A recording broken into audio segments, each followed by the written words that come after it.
This trade deadline is starting to get spicy. What's going on, guys? It's the king of 161st Street, and I'm back with another video. The Yankees just completed a series win over the Kansas City Royals. Clay Holmes struggled in Game 4. Aaron Judge is still the MVP of baseball. If you don't think he's MVP at this point, you don't know what you're looking at. But we'll get into more of that later on. But first, I do have to go over something non-Yankees related, as a huge trade has gone down in the Padres system, as the San Diego Padres have just traded for Josh Hader in exchange for Taylor Rogers, Robert Gaser, which is a pitching prospect, outfield prospect, Esteury Ruiz, and then right-handed starter, Dinelson Lamet. This is a big move for the Padres, man. The Padres needed some help in that bullpen. They got it. And this is a huge power move for that NL West division.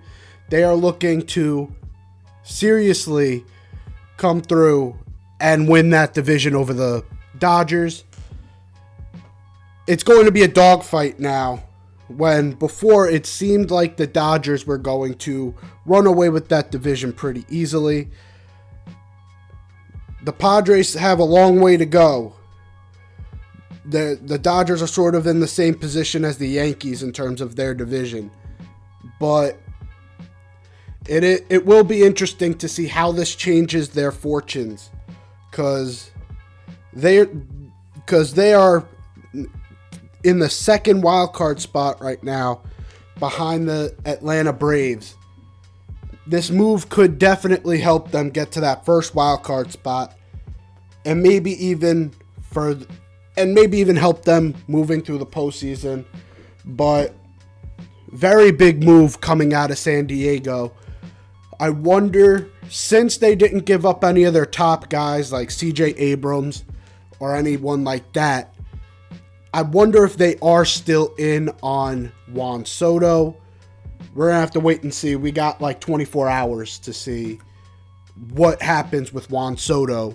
But the Yankees also made a pretty big move, as they traded for reliever Scott Effross. Scott Effross is going to help with depth in that bullpen, knowing that Michael King is now out. You have struggling guys out there in the bullpen. Marinaccio didn't have the greatest performance. These guys are starting to diminish in production. So to get another reliever really just helps with depth purposes. I really do like this move, and we'll see how this ends up. It doesn't seem like the Yankees gave up much of anything in terms of like prospect value, so I think they're probably still in on Montas. They're probably still in on some of these other guys. But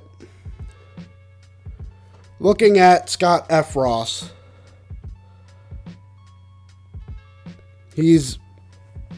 this season, he's had 47 appearances with a 2.66 ERA in 44 innings pitched, 50 strikeouts with a 1.07 WHIP. He seems like he's a pretty interesting guy to have in this bullpen at this point, and it will be pretty cool to see what the Yankees do in the next 24 hours. I will be recording again tomorrow, a sort of trade deadline special sort of thing.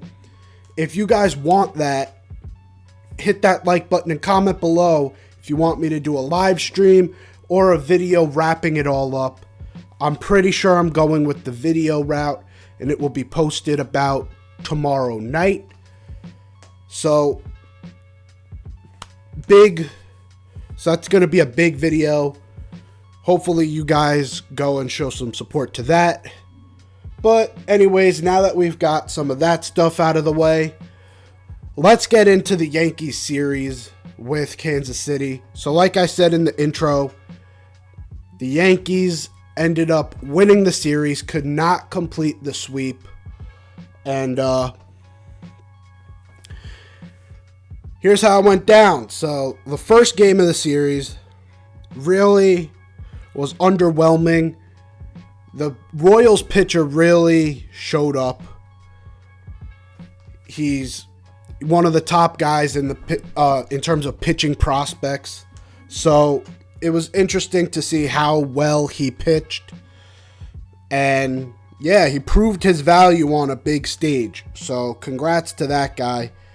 Where I'm going to get his name now. I don't know how I don't remember his name, but he's one of the top guys in their system. It was Brady Singer. Singer really was performing well this season. He's having a really good season for a young pitcher. 3.51 ERA and 84 innings pitched. Good for a young, up-and-coming star in the majors. That's a pretty good season. So, for him to pitch that well, to give up 0 runs through 7 innings, 10 strikeouts, really good performance by Brady Singer. But the Yankees bats just didn't show up. But one bat showed up in the bottom of the 9th. Aaron Judge hits the walk-off home run, and that seals the deal in that game. Aaron Judge at that point was at 39. It's just absolutely incredible what this guy has done this season. I don't know how you can look at this season and say, oh, well, Yordan Alvarez is the MVP. Let's just go through what Aaron Judge has done this season. Aaron Judge is first in home runs by around 10. He is top 5 OPS, top in the American League in hits.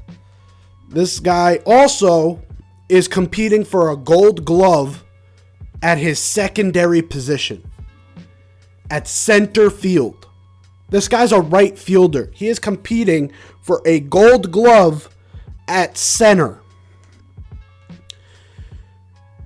I want you guys in the comments below. Name me another guy who went from a corner outfield spot to center field full time and was competing for a Gold Glove. I don't think you can find one. And that's why Aaron Judge, to me right now, is the MVP, as he showed that in the next game, where I didn't watch the ending to this, because when the rain delay happened before the bottom half, I really thought they were just going to call the game. So I thought it was going to be 5-3 final, and that was going to be that. Turns out they came back to play, and Aaron Judge again stepping up big time, hitting a grand slam, and in the first inning, robbing a home run from Melendez. Again, guy's the MVP of baseball. I don't know how you can see it otherwise. Third game I was at. This was Oldtimers Day, which, again, was it worth it to be at Oldtimers Day? If you were just going for the Oldtimers Day festivity, no. This season they did not play a game because a lot of these players were having operations, like David Cohn was having a hip replacement, and I guess others that were there were doing the same. So a lot of them just decided, I don't want to play, and because enough players said that, they decided to just have a video ceremony sort of thing where they just announced the players and then started the game. It's all right. It was okay. It was some cool players that showed up. But anyways, back to the game. DJ LeMahieu showed off some power, hitting a ball into right center field, one of the deeper parts of the park, into the bullpen. That was to get the scoring started. Aaron Judge followed up. He got up to 42 homers with his blast. And then Matt Carpenter. I cannot say enough good things about what Matt Carpenter has done this season.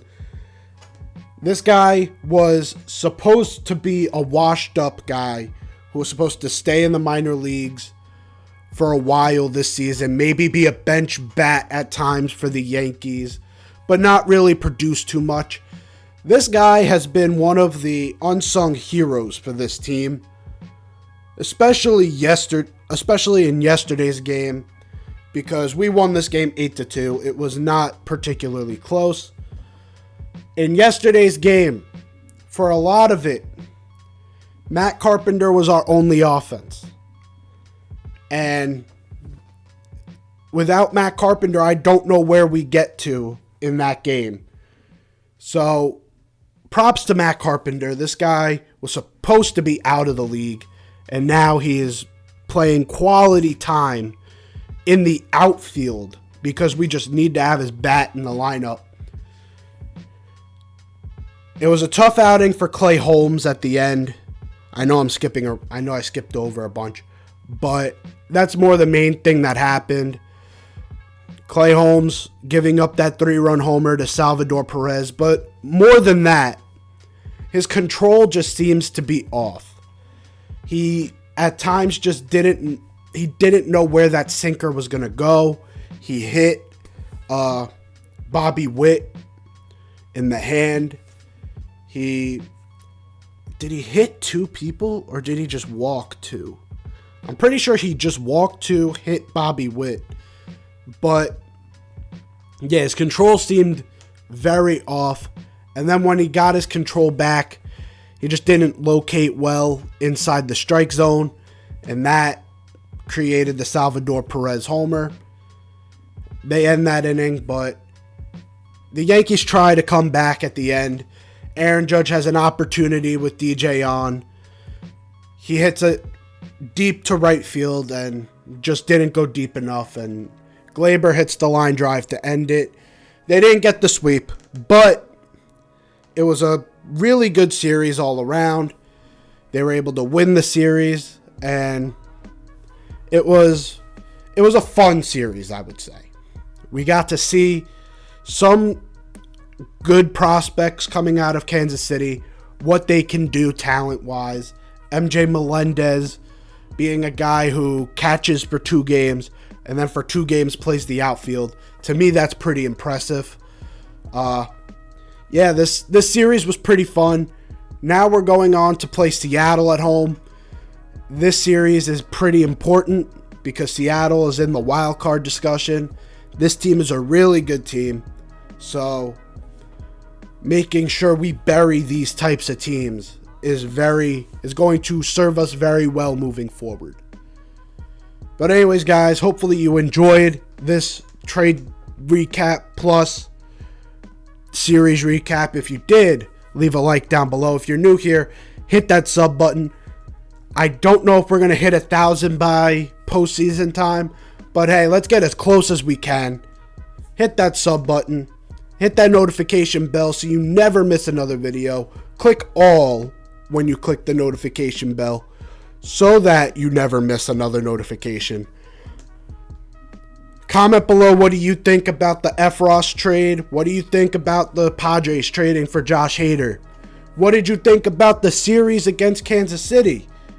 What do you even think about this series coming up against Seattle? Let me know down below. And until next time, I'm out of here. Peace.